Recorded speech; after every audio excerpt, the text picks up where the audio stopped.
All right, I think we'll go ahead and get started. On behalf of the National Kidney Foundation, I wanted to wish you all a happy Mother's Day. Remember to make your phone calls today, and welcome you to a very exciting session that we have planned called Artificial Intelligence in Acute Kidney Injury is the Time Now. This will be a debate format with a pro position speaking for 20 minutes, a con position 20 minutes, 5 minutes for rebuttal each, and then we'll open up the floor for questions. We have a couple of outstanding world-class speakers here today. Our first speaker will be Dr. Kanush Kashani, who is sort of a quadruple threat. He is dual-boarded in critical care and nephrology. He's professor of medicine at Mayo Clinic and assistant professor of medical education. He chairs the nephrology ICU committee and the digital health committee at Mayo, and has multiple research interests, including acute kidney injury, artificial intelligence, and has published 431 peer-reviewed papers and written several book chapters. Welcome, Dr. Kashani. Thank you very much. So, I hope I'll get applause at the end of my presentation. So when I was tasked to do this with Dr. Hong, it was kind of really scary because I know he reads all the papers along with the method section, so I was really kind of nervous. I had to pick up my game. I was tasked to talk about the proposition on AI, and this is kind of my disclosure. I have no financial relationship with any of these entities. However, the ones in yellow, they are focused on AI-related projects. I present the one sponsored by NIH partly. These are objectives of next few minutes. So am I ready for AI? Yes, I am. I particularly like this image because AI removes a few pounds off me, so which is really nice. And I'm hoping by the end of this session, I can convince you that AI is appropriate to be used at the moment. So my argument is based on 4 different concepts. One is inevitable. It is coming on your way. Whether you like it or not, it's coming. AI is engaged in many aspects of our lives already. Particularly in healthcare, it is coming. It's a tsunami that is coming, and you can choose to run away, not knowing that, and then be drowned by all the tools that is coming in your way, or you can learn how to enjoy it. You can learn the benefits and disadvantages of AI, use it appropriately. AI can do a lot of stuff for us, from knowledge management and evidence synthesis to all the way predictive analytics, education and training, EHR automation, synthetic data generation, data augmentation, and so forth. There are many things that AI can do. The list continues to grow every day. And second argument is that AI is complementary to what we do. It's not competing with humans. Humans bring clinical expertise, critical thinking, empathy and communication, and values in patient context.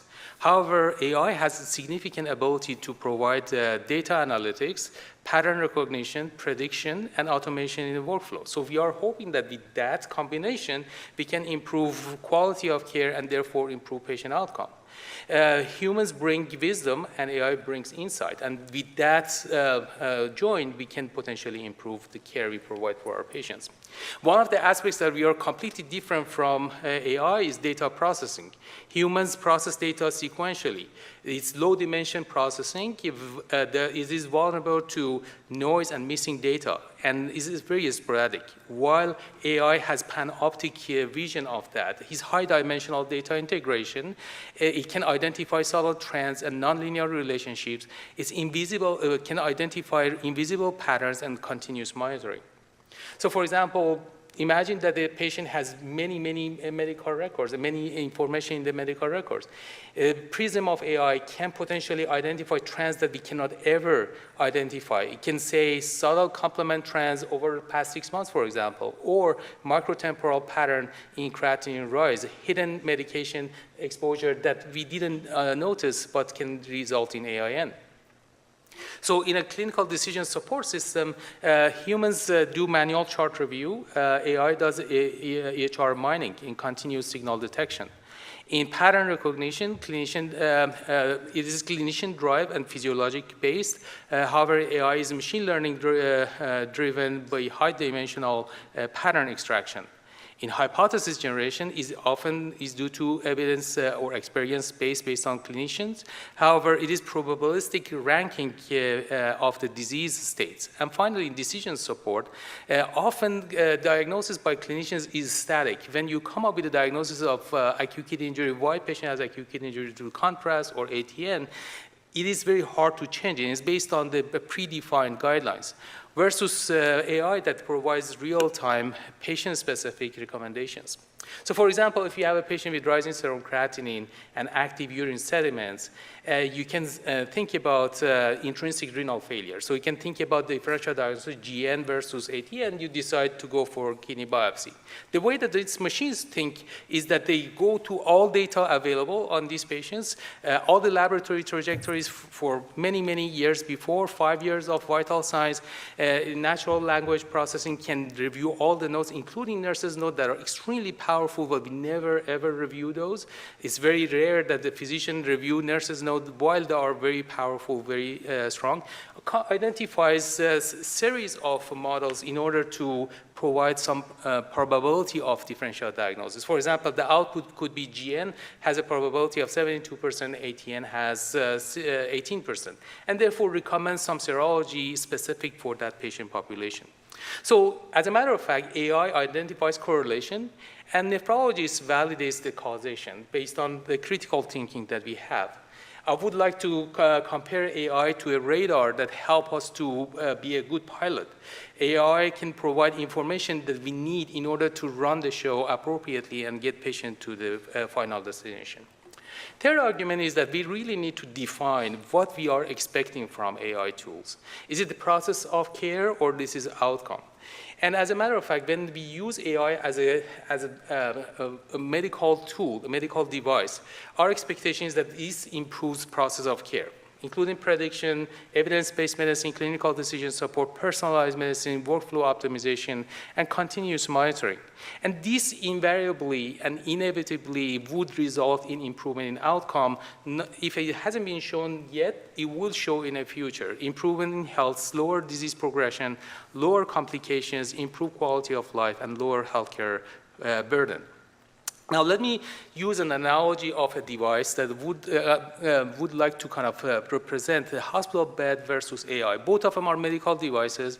Both of them are being used in our clinical setting. So before hospital beds existed, patients were on the floor. You had to kneel down in order to take care of them. It was very uncomfortable. A lot of nurses threw their back out, and it was very difficult to handle them. So somebody said, let's put them on the table. So they did. It was a lot better, it was easier, satisfying. However, somebody else said that I noticed that patients that are sicker, they keep falling from the bed. So they added guardrail. They improved the safetiness of this. And they said that now we know that patients that are lying flat, they have higher rate of aspiration. Let's mobilize the bed to avoid aspiration. So now it's a safety measure. They added mobilize the bed to avoid aspiration. Somebody said, now let's use it as a diagnostic tool. And this is a protocol that we are currently using, passive leg raising, using bed in order to identify fluid responsiveness. Every day, respiratory therapies now is equipped with protocols. Patients who are undergoing fluid therapy, they have this periodically done. Then they said that let's try using bed as a therapeutic agent. So you know that among patients with severe ARDS, with hypoxemia, proning them is actually kind of associated with improvement in outcome, including mortality. And now there are beds that you can actually prone patients independently. Sometimes you use manual proning, but sometimes you use these specific beds. So when you think about hospital beds, nobody expects beds to decrease mortality or improve length of stay or lower cost. Nobody asks question if upstream cost of purchasing and maintaining beds is legitimate. Nobody expects beds to improve the organ failure. However, everybody expects that beds increase patient and staff satisfaction, enhance safety, improve quality of process, also provide some innovative niches for innovation in order to improve care in the future, as I showed you in the roto beds and also passive leg raising. Now, when you think about AI as a medical device, I don't think that anybody should expect AI to decrease mortality, improve length of stay, or lower costs. Nobody should ask why we are spending a lot of money to purchase and maintain them, or expecting that organ recovery should be appropriate. Everybody should, however, expect increasing patient and staff satisfaction, enhanced safety, improvement in quality of care, and providing grounds for innovation to improve patient outcomes. And this is being shown in many studies. Let's go over some examples. This is ELIA-2 trial. This is a trial by my friend Perry Wilson in Yale. He randomized 5,000 patients in 2 arms. One was intervention and the control arm. Intervention was this, software. So identified acute kidney injury. Among those with acute kidney injury, identified if they are on nephrotoxins. And if they were on nephrotoxins, provided a link to order entry to avoid using nephrotoxins. What he found was that among the 3 classes of nephrotoxin, he looked at NSAIDs, RAS inhibitors, and PPIs. There was a significant decline in the use of RAS inhibitors and PPIs, but there was not much in NSAIDs. The reason is that we are, as a clinician, we are very sensitive to stopping NSAIDs among patients with AKI anyway, so machines were not able to improve that. They look into primary outcome of progression of AKI, dialysis, and death within 14 days. Lo and behold, the PPI group showed significant improvement of primary outcome. RAS inhibitors obviously didn't, and my best guess is that RAS inhibitors, as you know, they are not inherently nephrotoxic. They are actually kidney protective. They can change GFR, but they are not damaging kidney. But PPIs can potentially cause AIN. There was no clinical outcome difference, other clinical or safety measure difference. Another study by his group was CAT AKI trial. This is a kidney action team which included physicians and pharmacists looking to all AKI patients, try to make a recommendation how to manage these patients with the same primary outcome. 4,000 patients randomized in 2 groups, and the primary outcome was not significantly different. However, there was significant improvement in care of these patients, including general recommendation and medication was significantly different between the 2 arms. So process of care certainly improved. This is a smaller Chinese trial, looked into about 1,100 patients in each arm, about 2,000 patients in 2 arms. The intervention was so simple. They just sent an alert to the cell phone of the clinician taking care of these patients, and their expectation primary outcome was the maximum GFR change within 7 days. There was obviously no change in primary outcome, but look at the process of care. New IV fluid, urine analysis, INO balance assessment, serum creatinine, ultrasonography, anemia was significantly better in intervention arm in comparison with the other group. Nephrology consultation in surgical ICU particularly was statistically significant between the 2 arms. Beyond that, NSAID was significantly less used among the intervention arm, and the acute kidney injury documentation was significantly better. From the quarter of patients had documentation to half of the patient. Still half of the patient didn't have any documentation, despite all of that. And this didn't come with increase in hospital cost. Now, may improve clinical outcome as well. This is a project that we are doing with our colleagues in UPMC. This is my NIH that I told you I will share. This is a very early version of our project, but this is very important nonetheless. So this is 1,700 dialysis sessions, HD sessions in ICU. 15% of them had interdialytic hypotension. Our goal was to predict and avoid interdialytic hypotension among dialysis patients. So we cut the dialysis every 30 seconds, try to predict hypotension in dialysis. 2 hours prior to hypotension episode, area under curve was about 0.7, improved over time to 1 at the time of hypotension. But last 30 minutes of their time before the hypotension, we could say with a high level of confidence that patient is going to be hypotensive. So we were able to separate patients 2 hours before hypotension, even before initiation of dialysis. So the blue ones are those with hypotension, the yellow ones are without hypotension. As you can see, the 2 groups are separate at the moment. And also, about 30 minutes before initiation of dialysis, we were able to separate these patients as well. Now, this was a static model. Then we added the first 15 minutes of dialysis data, including vital signs and blood pressure, heart rate, to the model. Area under curve improved from 0.71 to 0.81. So it's a really reasonable test in order to predict that. Based on that, we stratify patients between low and high risk and then provided action. You can say that action could be done by clinicians, but we went to a different route. We tried AI. The model that we use is called reinforcement learning. The way that reinforcement learning works is that you have a simulated or physical system that creates a state in the mind of a computer that goes to our brain or computer brain and provides some action. An action would change the structure of this system that results in a state 2. And this cycle continues over and over thousands of times in order to maximize the reward and minimize the penalties. And to avoid, and here penalty is hypotension, reward is dialysis without hypotension. So we looked into our 1,700 dialysis sessions. We looked into our risk score, volume, and actions that were taken by clinicians. We generated 25,000 simulated cases. So this is the digital cases that were very similar to that 1,700 case scenarios. Then we ran an in silico trial. Again, it's a digital trial. This is not real patient trial. We compared 25,000 patients handled by machine versus 1,700 sessions without that. So there are a lot of more information past intervention passed by the machine. At the end, interdialytic hypertension was 1/3 in the machine, and the goals of volume removal was significantly more. The fourth argument is that there is a missing opportunity if we don't start using it, and there are multiple concerns that are raised that could delay initiation of AI, which I think that should be resolved. They may say that AI doesn't improve outcomes. Early trials showed variable results, as I showed you, but they all consistently showed improvement in process of care.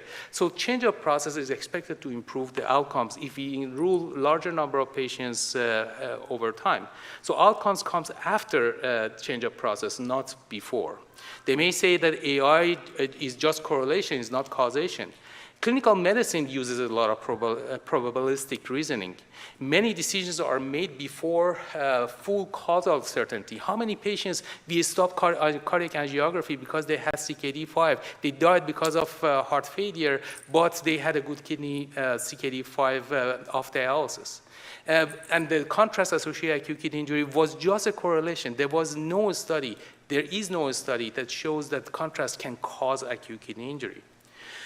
Physiology-based thinking is augmented by AI, not replaced. AI finds correlations. Clinicians provide meaning. They may say this is a black box, so we can't trust it.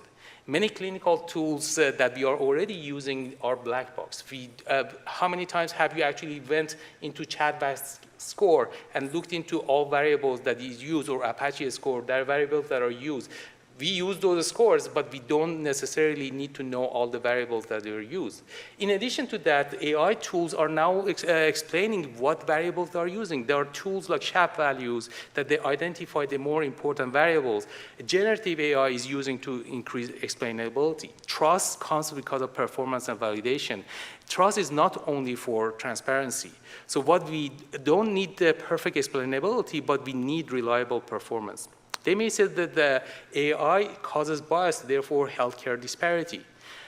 Humans are very biased. When you look into human heuristics, it's a kind of whole science, how biased we are. And AI can detect and quantify bias. Properly governed AI can actually limit bias in humans.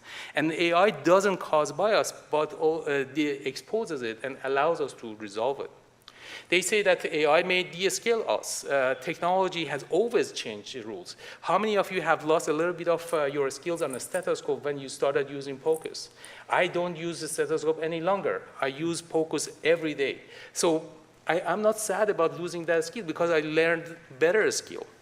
Clinicians shift from data gathering to interpretation, so cognitive offloading allows them to focus on higher level reasoning. So AI doesn't de-skill us, it re-skill us in other skills. They say that there are too many false alarm results in alarm fatigue. Yes, that was true on the earlier versions of the tools. Now AI enables precision alerting. The solution is better design. It's not abandonment of the problem. The problem isn't alerts. It's a bad alerts that has to be fixed. AI can fix it. They say models don't generalize across health systems. That is very true, but there are multiple ways that we can mitigate that. Local validation, fine-tuning, and federated learning means that they use multiple healthcare systems, they use same engine, but they develop their own models. Many clinical notes already require local validation. Lack of generalizability is a deployment issue, is not a reason to delay use of it. AI will replace clinicians. That's another concern that's raised. AI lacks causal reasoning, judgment, or accountability. Best evidence says that AI and human are the best together in comparison with human alone. AI handles the scale, and human handles nuances. AI won't replace clinicians. However, I can say that clinicians using AI will outperform those who don't. Data quality is too poor. Data, of course, is imperfect. However, AI tools, particularly newer tools, are designed in order to work with the large, messy data sets. So, signal extraction, data mining science is exactly AI tools that is supposed to do it. Indeed, using AI may actually improve quality of data. So waiting for perfect data means that waiting forever. And finally, it is, they say it's too early. We don't have enough data. How many more trials do you need to show improvement in quality of care? I showed you some of the data, ELIA, CAT, AKI. There are some real-world deployment as well. Medicine often adopts tools with less evidence when risk is low. As you well know, most of us use CRT, but to date, there is no randomized clinical trial that shows CRT is better than HD. But we are using it because it is safer. It is not too early to use AI. This is early adoption phase. And the question is not, is it perfect? The question is it good enough to help now? So last slide. The case for now is that obviously AKI is very important disease. It's very common with significant impact on clinical outcome. We know AI can do many things for us. Prediction, data analysis, and also kind of trying to provide clinical decision support systems. AI quality is improving. A lot of healthcare systems now have electronic health record that can use AI.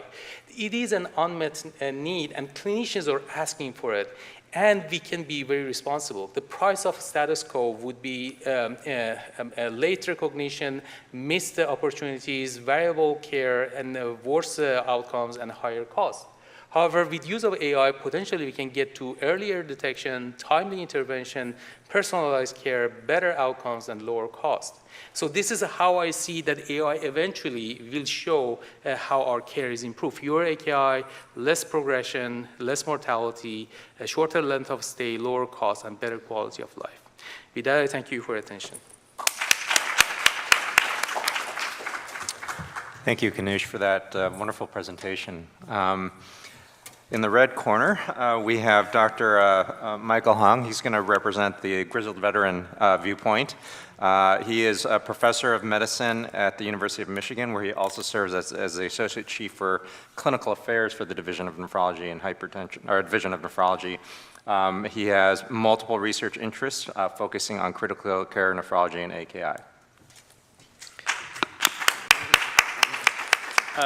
Thank you very much. Thank you guys all for being here on a Sunday morning. Happy Mother's Day for anybody it's relevant to. I want to thank NKF and Dr. Su for inviting me, although invited me without telling me who my formidable opponent would be. So I had to drink a little water because my mouth got dry listening to all of the arguments. I'm not sure, you might have convinced me actually, but nonetheless, I have a presentation to give, so I'm still gonna forge ahead here. These are my disclosures. I have no relevant financial relationships to this talk. These are some of the other disclosures. One of the other things that I think I should disclose is that I'm actually not an AI expert, unlike Dr. Kashani, who clearly is absolutely one of the world leaders in this area. I'm hoping for this talk that actually comes across as a little bit of an advantage, because I don't know how many of you are AI experts, okay, but I'm a clinician first. I work in the real world. I was on service last week with a bunch of ICU patients. So that's kind of the framework that I'm going to be taking to the perspective that I'm going to be taking to this talk. Learning objectives describe some of the current applications of AI, although Dr. Kashani already covered that in much better detail than I will. I'm going to dive a little bit more into some of the current literature, examining what has been tested with AI, and then talk about the challenges to AI implementation and describe what I think is necessary for the path forward. So again, I think that one thing that Dr. Kashani and I can definitely agree on is that AKI is a great space for potential application of artificial intelligence, okay? Why is that? I mean, first of all, AKI is a really big deal, right? It's a super common complication that's really terrible for our patients. It's highly variable. It's not one thing. It's a heterogeneous thing, so there's tons of data coming in and out all the time. It's often a complication that, in fact, we're judged on it, okay? To some degree, maybe not as nephrologists or internists, but for example, our cardiac surgeons are one of their leapfrog metrics is post-cardiac surgery AKI. So it's something we're actually already judged on as health systems. I believe it is preventable, okay? And there have been studies that have shown that maybe not all AKI, but certain types of AKI can be preventable, and maybe we can do a better job with that. Unfortunately, there's also studies that show that AKI care is inconsistent. So, we heard about quality process metrics. I'll talk a little bit about that, and there's definitely room for improvement there. And last but not least, we're all super busy. The cognitive load of taking care of a patient with AKI in the ICU, with everything else that's going on. AKI, one of my first attendings used to tell me that, AKI doesn't usually occur in a vacuum, right? It's usually a sign of everything else that's going on. So there's a lot going on.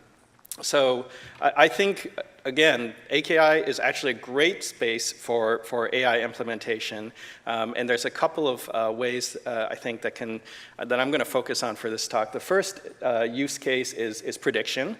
In other words, can we foresee AKI and therefore hopefully prevent it before it gets to the worst? And then the second is as clinical decision support. So those are the two main areas I'm going to talk about.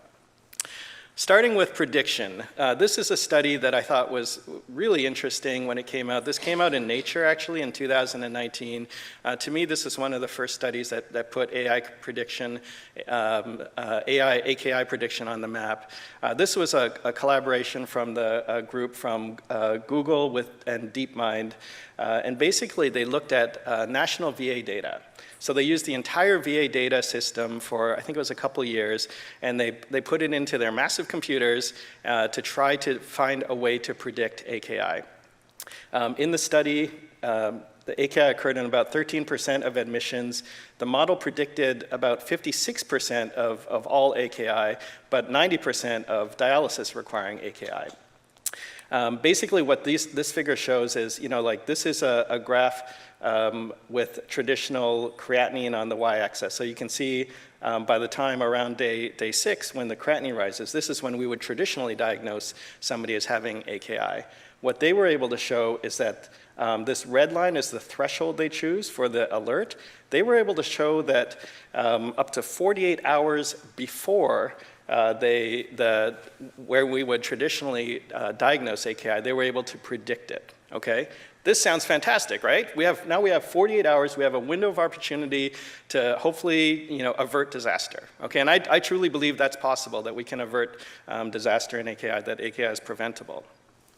Okay, so why am I presenting this? I feel like I'm making Dr. Kashani's argument, right? Mm-hmm. Especially when you look at, they reported an area under the receiver operating curve of 0.92, which is excellent, okay, which is really fantastic. But they also gave us the precision recall curve, which looks at not just the AUC, but also the precision. And when you look into the results, I think this is where some of the alarm bells start raising for me, okay? Basically, when they look at 33% precision of their model, which is what the main area that they looked at, the cutoff that they used. Okay, again, they're able to identify 56% of AKI episodes, but with high specificity of 98%, okay? But this is what I want you to pay attention to. The true positive to false positive rate, okay, is 1 to 2. So what that means is for every 3 alerts, one of them will actually get AKI, okay? Here's the thing. you have no idea which one that is, okay? So you have to have 3 alerts, which is not terrible, okay? But I mean, how frequent does AKI happen? And this isn't even capturing all of the episodes. This is capturing just slightly half of the episodes. And when the alert goes off, 1 in 3 times, if you do something, you might be able to make a difference. Okay, so that's where I think we need to have a little bit of caution with this. Another aspect, this is actually a study we did at our center. We tried to reproduce the deep mind findings from the previous paper. We looked at the VA data, and we basically tried the same model. We didn't use exactly the same model because it's proprietary there, it's hidden. We don't have their code. They weren't sharing their code with us. But we did our best to try to reproduce a good model with different machine learning techniques. And the AUC was 0.82, so significantly worse, but still very good, okay? Still a very good statistic. But one thing that we noticed was that there was a huge amount of variability between sites. So this figure is literally each dot is an AUC for one of the centers in the VA. The dotted line is, or sorry, the solid line is the overall AUC, so it's not surprising it's in the middle. But you had some centers that performed like way worse with an AUC of like 0.6, and others that were really excellent, okay? But again, this is one model. This isn't applied to each site. So depending on where you were, this model may not have been very good for you at all, actually. And we also found that, again, the VA is about 94% male.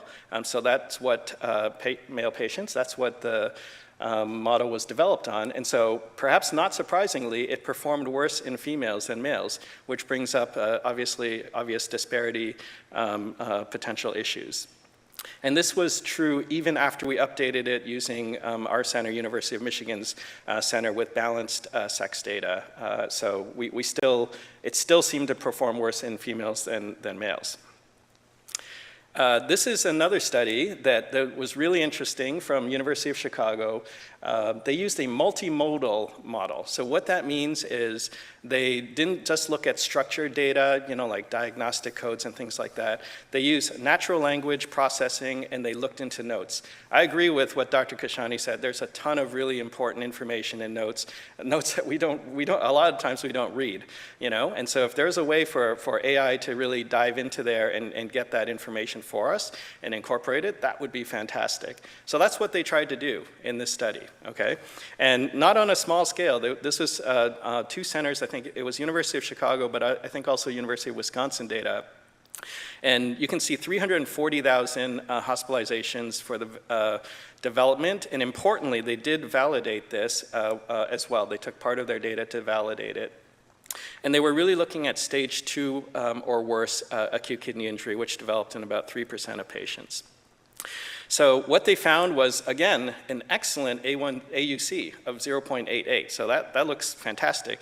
And they compared this, they had previously published on a structured model, and the unstructured model, so taking into account those notes, actually did perform better. Okay, so proof of principle that this is potentially helpful.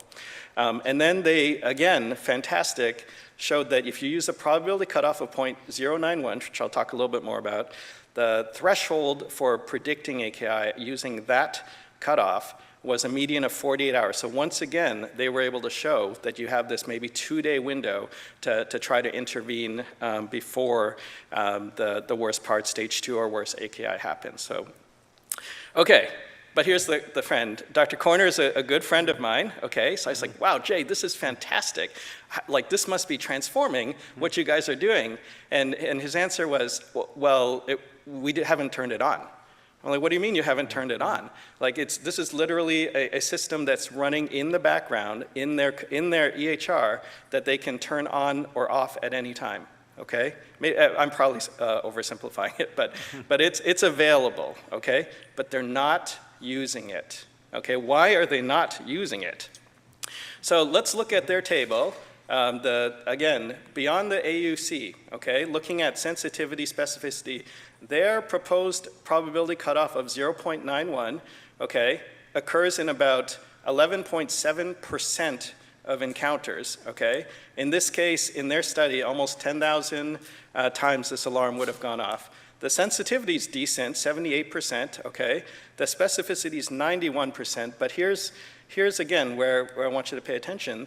The positive predictive value is 23%, okay?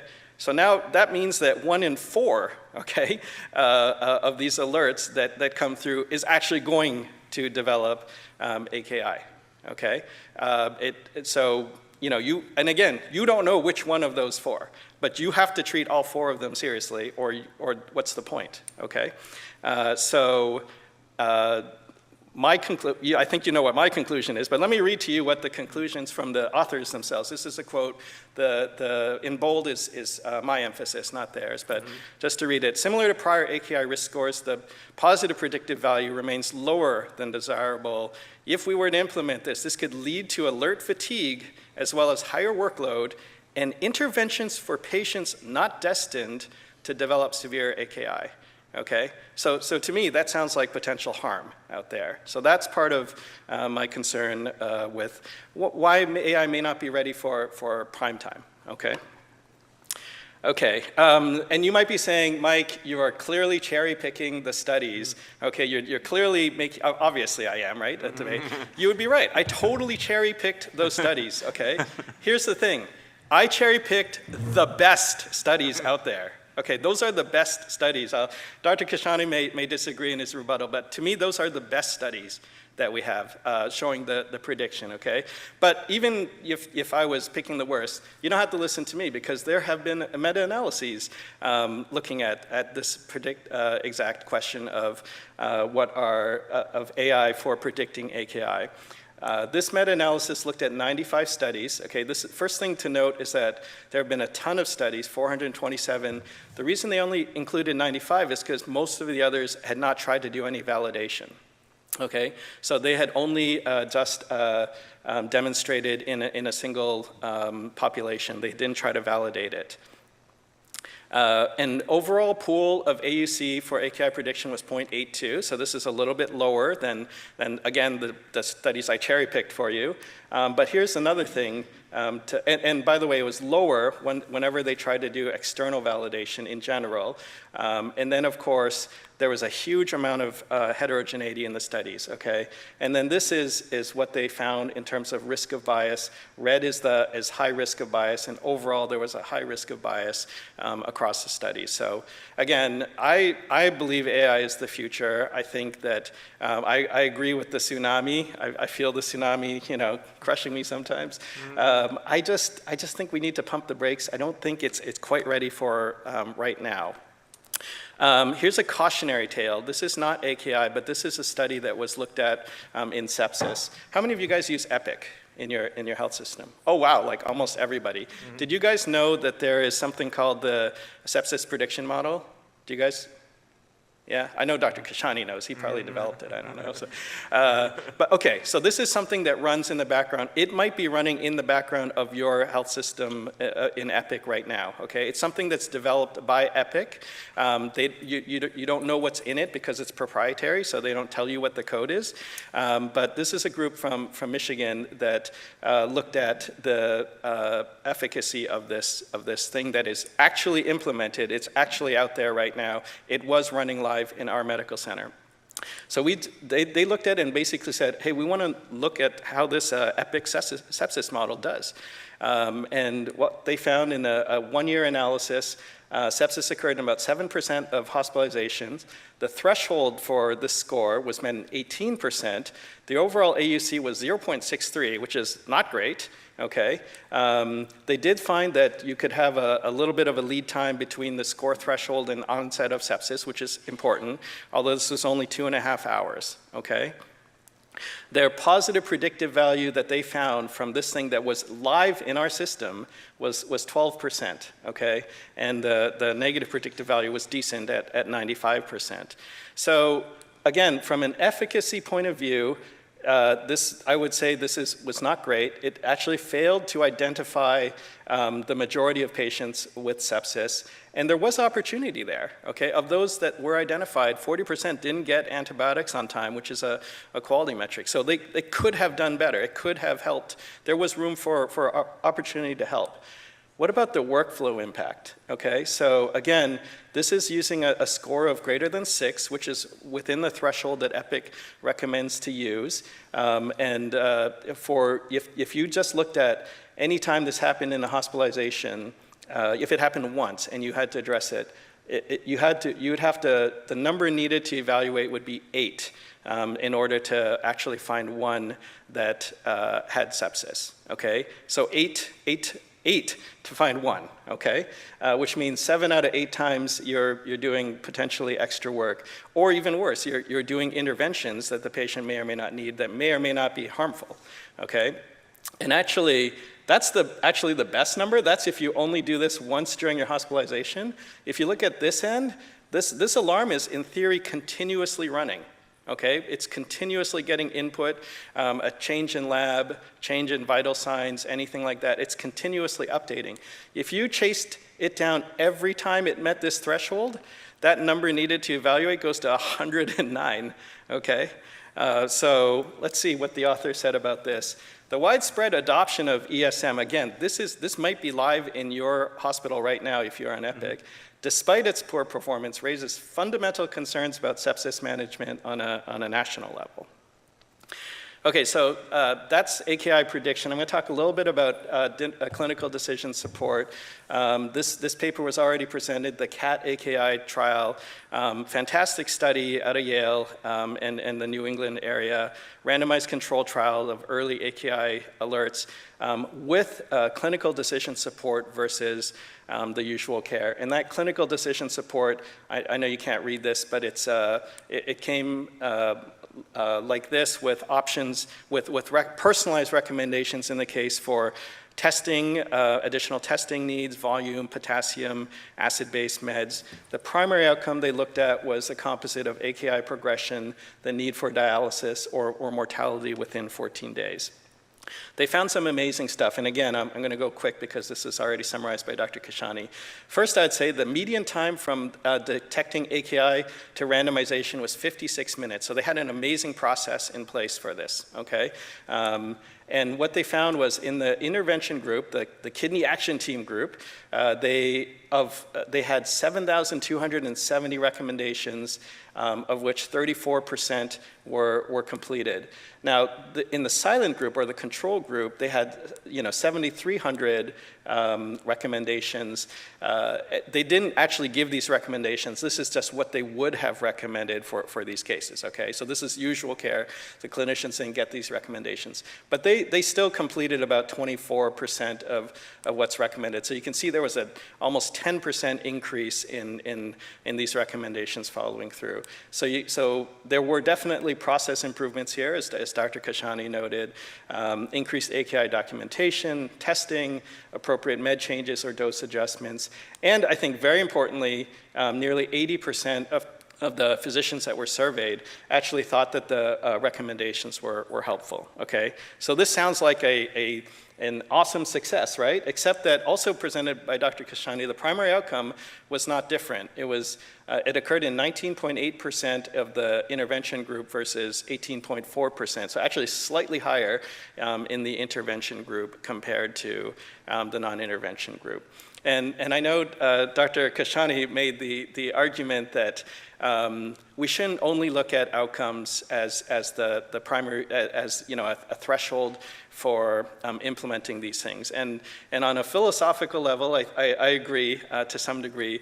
But on the other level, I'm kind of like, isn't that the whole point of what we do, is try to improve outcomes of our patients, right? So, and here's another thing that makes me have some concern, which is that the effect waned a little bit over time, okay? And I assume most of you are, or if not all of you, are clinicians, right? I mean, isn't that the definition of alert fatigue, right? Like when you start to get all of these. So uptake went down over time. So real world implementation, I think, is a little bit lacking. So how do we get to an actual implementation point, okay? So first of all, I think that we need to have generalizability of these AI tools, okay? A better external validation, more reproducibility. I talked about some of the subpopulations and the risk for disparity. These have to be usable, Okay, they have to improve workflow impact and efficiency. Satisfaction, I think, is an important outcome to look at in these studies, as was mentioned in the previous study. Process efficacy, okay, so I think we see some evidence that this is the case, that it can actually change behavior. And actually, I was going to say that in that CAT AKI study, remember in the intervention group, 33.8% of the recommendations were followed. That means that almost 70% of the recommendations weren't followed, okay? So AI could be fantastic, but if we're not actually listening to it, so there has to be some implementation plan to make this work and for uptake. And then finally, I actually think we should be able to show clinical efficacy with this. I mean, maybe the outcomes aren't pure mortality or other things. The other thing I would say, and hopefully this was evident from some of the studies I presented, we actually need to consider the potential for harm here, okay? There need to be guardrails for this. Harm can come in the form of increased workload, unnecessary patient testing, unnecessary patient interventions, equity, cost, and things like that. So just in conclusion, I'm not anti-AI. In fact, the first thing I did to prepare for this talk was ask ChatGPT what I should talk about. But I just think that it's not never, okay? Just maybe not now, which I think was the question for this. And I was trying to think of a really eloquent way to summarize this talk, to really, drop the mic on the way out, and I couldn't. But I came across this awesome review article that just was published 2 months ago called Artificial Intelligence in Critical Care Nephrology. And I hope it's okay. I plagiarized there. At least I'm quoting it. It summarized that although many of the applications discussed in this review are promising, it's important to emphasize that most remain at a conceptual or early feasibility stage. By the way, again, these emphases are mine. Rigorous validation is needed before routine use, or performance may be overestimated and harms overlooked, so against harms. And I almost forgot to attribute the authors of this. Dr. Kashani. So anyways, with that, thank you for your attention. Thank you, Dr. Hong. Dr. Kashani, you have a couple minutes for rebuttal. Thank you very much. That was very compelling. You remember I kind of tried to compare AI with hospital beds. You know what I think we are in that process? We are just putting patients from the floor to the bed. We are not making significant progress, although what Professor Hong showed, over the course of 2019 to 2025, there is significant improvement in the process of these AI tools. The other thing is that AI, we started with talking about how important AKI is. What is the impact of AKI? We also said that AKI is preventable. If I need to do full preventive measures on AKI for 4 patients to get benefit of 1, I would certainly do it, because that 1 patient could be my mom. That 1 patient could be me. And I really think that alarm fatigue, although it's real, and that would lead to significant incompliance with the guidelines, that is not a good excuse. This lack of compliance with the guidelines is not unknown to us. Previous studies in UK showed that compliance with the AKI bundle, very simple bundle of 3 to 4 items, was 2%. After they put it in an electronic health record and mandated it, so clinicians could not go forward without addressing those, that increased by 10 times to 20%.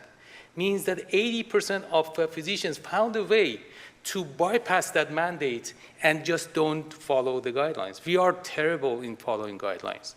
And if there is another reminder that, hey, this patient on the bed is high risk for acute kidney injury, I don't really care if I'm tired, if I have a busy day. I truly think that we need to kind of move on and try to, if we come up with the different strategies in order to address all of those alerts, that would be reasonable. Now we have a QI process.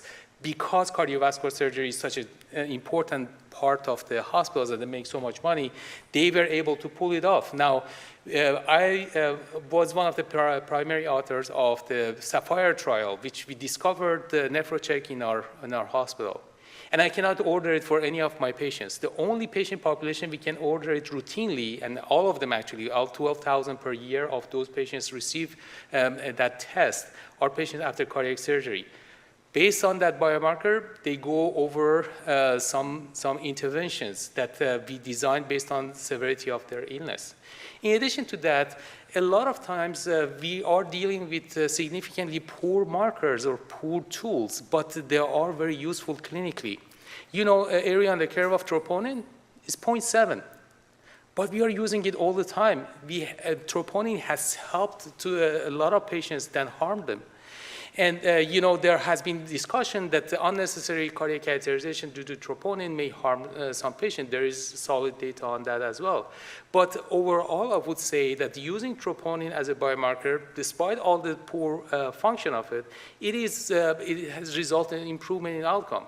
Now we have to deal with the aftermath of it because patients live a lot longer, so they have a chance to develop AKI. But you know, that poor biomarker still kind of very useful.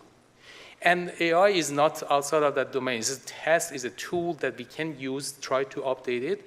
I think alarm fatigue is real, but there are multiple ways that we can address it. One of the ways that I can see this in near future, and part of it I showed you in our interdialytic hypotension process, is that closed loop system. Closed loop system is that take away the non-compliant physician out of the loop. For example, nowadays, for patients that we run AKI model independently is allowed to order urine examination.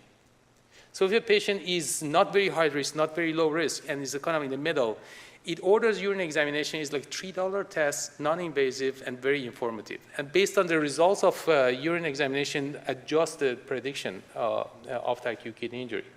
Why shouldn't we allow some of these machines to become semi-automated, supervised, but semi-automated for things that are not very expensive or invasive? Then eventually we come to a point that a lot of interventions that we do could potentially be fully automated. And this is the nature of the progress of things. I would never say that because bed is not gone through randomized trial, because bed is difficult, I would not put the bed on a patient on a bed. I would just wait until we get a fully functional bed with guardrails and every mobilization. I would just put the patient on a bed, get the benefit of it, and try to fix it over time. And this is the difference in philosophy that we have with Dr. Hong, that I think that we need to test it in a real-world setting and try to improve it. All the feedbacks from us could potentially change the tide of how we do in the future. Thank you. Dr. Hong, a couple minutes.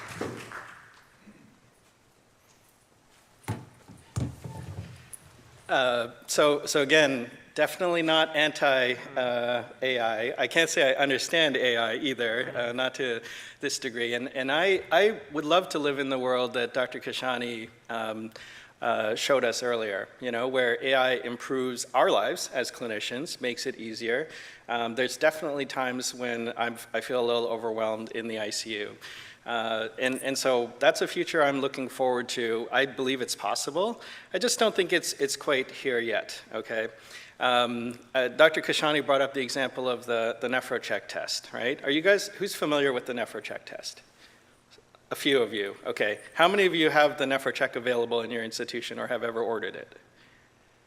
Oh, okay, so even the few of you that know about it have never used it. Okay, so that's to me an interesting example. So we were also part of the validation study for the NephroCheck. So that's, I guess I should add that to my disclosure, but that was a long time ago. What the NephroCheck is it's a urinary biomarker. It's actually approved by the FDA. Okay, it's been approved since I think 2014 or thereabouts. So it's been around for 12 years, okay? And what it does is it predicts the risk of stage 2 or 3 AKI within the next 12 hours with a decent test characteristics to the point that it got FDA approved, okay? So this is very similar to what we've talked about, so I think it's actually a great analogy. Our center, we were part of that validation study. It was approved in 2014. We didn't have it available in our institution until, I think it was 2019. Okay, why was that? Why did we not take it up? Why, for example, why does Dr. Koyner not have his perfect AI system up and running at University of Chicago?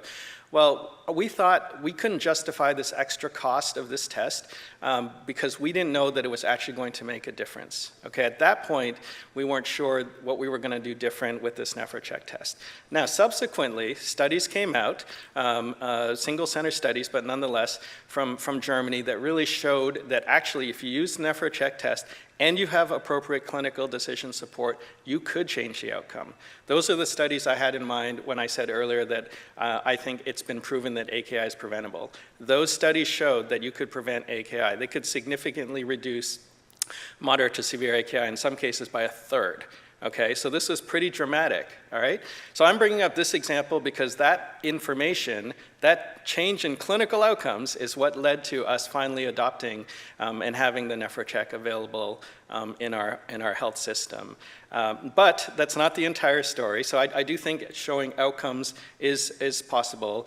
I will say that in our own internal testing with this NephroCheck, we have not been able to show the same results that we got, that were shown in these clinical studies, okay? Some of it is implementation failure, that not being able to change behavior. And that's, again, the gap that I think exists right now between what's available in models, has been published in the literature, and where I sit in the ICU or in the hospital wards in terms of implementation. I think we have a few more steps we need to make to properly get to that point. And conveniently, you brought up autonomous AI, I think, okay? So my only rebuttal to that, I guess, is did we learn nothing from Skynet? But thank you. Thank you.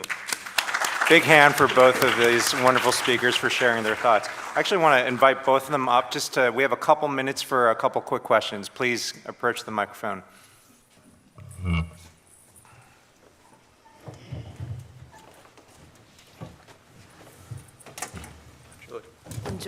Enjoyed both talks. That was really great. Julie Ciala from University of Virginia. We keep seeming to try to get these AUCs higher. And if we can just make a better predictive model, all these problems go away. And I think if we go back to sort of biomarkers and thinking about that process, you're just not going to get really huge likelihood ratios from like any of these models that are going to move you from low probability to high probability right after, right? So we ended up with lots of things where the stakes are high. We put tests in series. You do this test first, which has high sensitivity, and you follow it up with something high specificity, and that's how we get comfortable making an intervention in sort of a diagnostic testing paradigm. So are people starting to think about models in a different way, not trying to get a perfect model, but put it in series with some other tests that get us over a threshold where we feel safe to make a decision? Or where do you think that stands?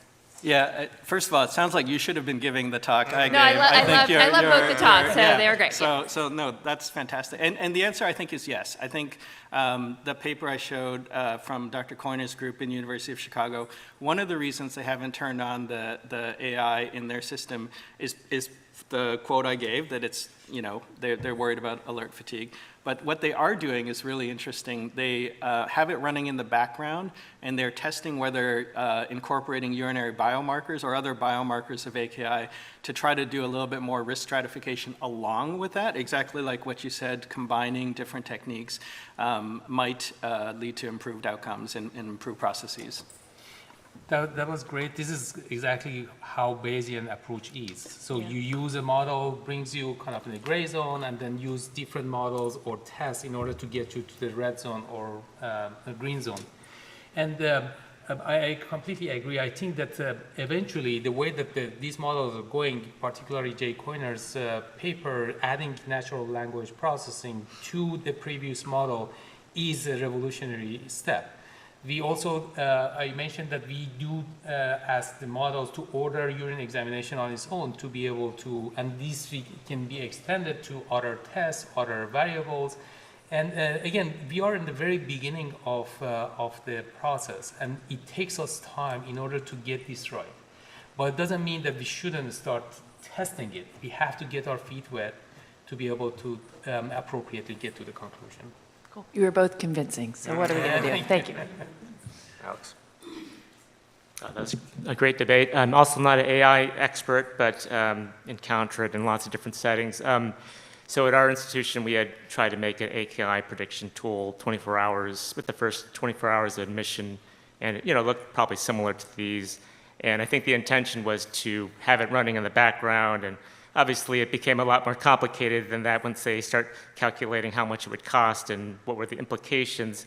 And you mentioned the Epic Sepsis tool, which is widespreadly used. And it's interesting when you go to the nephrology people, and then you go listen to the clinical informatics people, and then the hospitalists. Everybody has very, very different perspectives.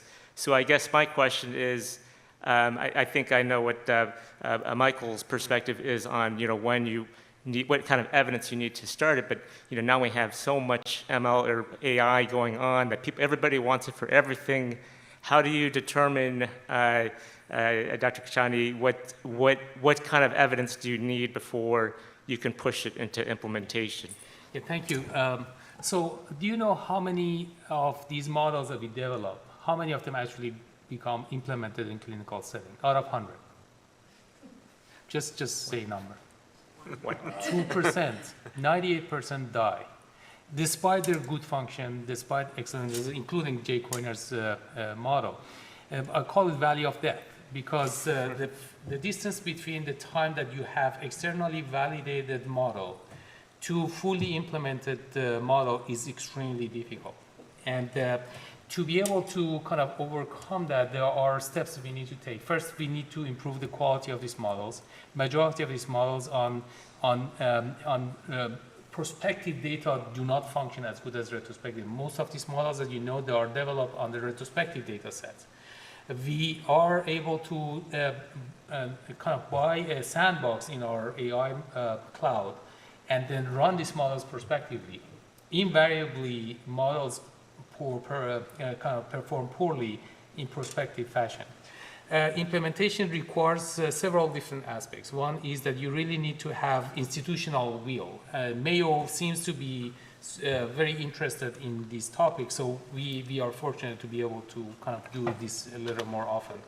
In addition to that, you need to have infrastructure that is appropriate. You need to have computer scientists, data scientists, you need to have IT services, you need to have at least hardware and software available. And a lot of institutions are moving in that direction because they see potential coming on our way. Obviously, kind of your model is not exception. I have a model that we developed with Google. Area under curve is 0.97 with really good positive predictive value and negative predictive value, but we haven't been able to implement it at the moment. We have the kind of right, we signed a contract, we have a right to use it internally, but we haven't been able to use it either. And this is Mayo Clinic. It is very difficult to implement, and this is a whole different discussion. The question is, should we kind of try to use it or not? Not necessarily we are successful using it or not. We have to kind of wait for the process to be pipelined, to be streamlined in order to kind of have this model to be implemented eventually. Yeah, and this is something we completely agree on. I think that some of the techniques that Dr. Kashani talked about, like regenerative AI, where the model has to continue learning, right? It can't be a static model. I think that's important. I think you need to have guardrails in place where you're reevaluating the performance of the model periodically. That requires a lot of infrastructure. And then, especially for some of these larger models built on multi-systems, having a federated approach that Dr. Kashani talked about, where you're taking individual centers, you're seeing how it performs in the individual centers and focusing it on their data, their population, to try to optimize it for that. I think those are some of the basic tools that need to be in place before this can be widely adopted. I'll also say that it's not all or none, right? So, what Dr. Kashani's alluding to with his amazing model, I think, is that the AKI-D one, the DEL, or is that the medicine for toxicity? The one that I mentioned is not published because it is okay. proprietary. But the one we published a paper that we externally validated the model with 0.97 again to persistent AKI prediction 2 days ahead of time. And that was area under 0.97 with the incidence of among 4,000 patients with stage 2 and 3. We wanted to see who is going to be persistent within 48 hours or resolve. And that performance was really great. Yeah, so maybe the answer is in all this wide predictive thing, considering how heterogeneous AKI is. Maybe the answer is much more targeted, questions that have specific answers where you can have a little bit more guardrails around that. And prediction is not the only thing that we want the AI to do. There are a lot more they can potentially do for us. They are able to get all data, come up with correlative probabilistic output, and then we can use it in a clinical decision support system.